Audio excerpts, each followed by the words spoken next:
আগের থেকেই, কারণ আমার হোয়াটসঅ্যাপে দেখতাম নোটিফিকেশন আসছে না। তারপর দেখলাম যে গতকাল একজন আমাকে ছবি পাঠিয়েছে, তো আমি ছবিটা দেখার আগেই সিন হয়ে যাচ্ছে, মানে তখন ভাবলাম যে হোয়াটসঅ্যাপটা কিছু একটা হয়েছে।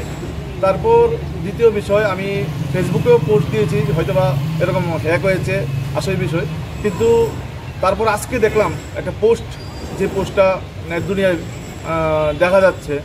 তো সেটার জন্যই আমি এখানে ক্রাইম ব্রাঞ্চে এলাম কমপ্লেন করার জন্য। ব্যক্তিটা কে তার জন্য আমি ক্রাইম ব্রাঞ্চে কমপ্লেন করেছি, এখন এফআইআর করব। তো এখানে দেখুন, সবচেয়ে বড় অবাক করার বিষয়, যে পোস্টটা করেছে সেটার মধ্যে যে চক্রান্ত, এটা একদম ক্লিয়ার। এই পোস্ট থেকে বিজেপি ত্রিপুরা, ডক্টর মানিক সাহা তাদেরকে ট্যাগ করা হয়েছে।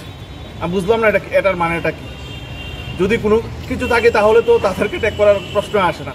আরেকটা অবাক করার বিষয়, এই পোস্টের মধ্যেও যে লিখেছে, মানে যেরকম যে কোয়ার্টারে আসার জন্য নাকি বলা হয়েছে আইজিএম চৌমুহনীতে কোয়ার্টার। আমার তো আইজিএম চৌমুহনীতে কোনো কোয়ার্টার নেই। তো এতেই বোঝা যায় যে এটা একটা চক্রান্ত করে আমাকে দুর্নাম করার জন্য।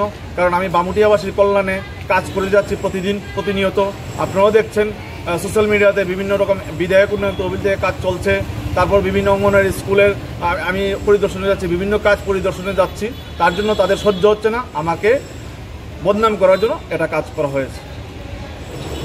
তো এখন কি পরিকল্পনা, কি অ্যাকশন নেওয়ার পরিকল্পনা বলতে, আমি তো এখানে সাইবার ক্রাইমে এসেছি, তো এখানে দেখলাম যে পোস্টটা ডিলিট করে দিয়েছে। তো এখন আমি থানায় যাচ্ছি কেস করার জন্য। ঠিক আছে।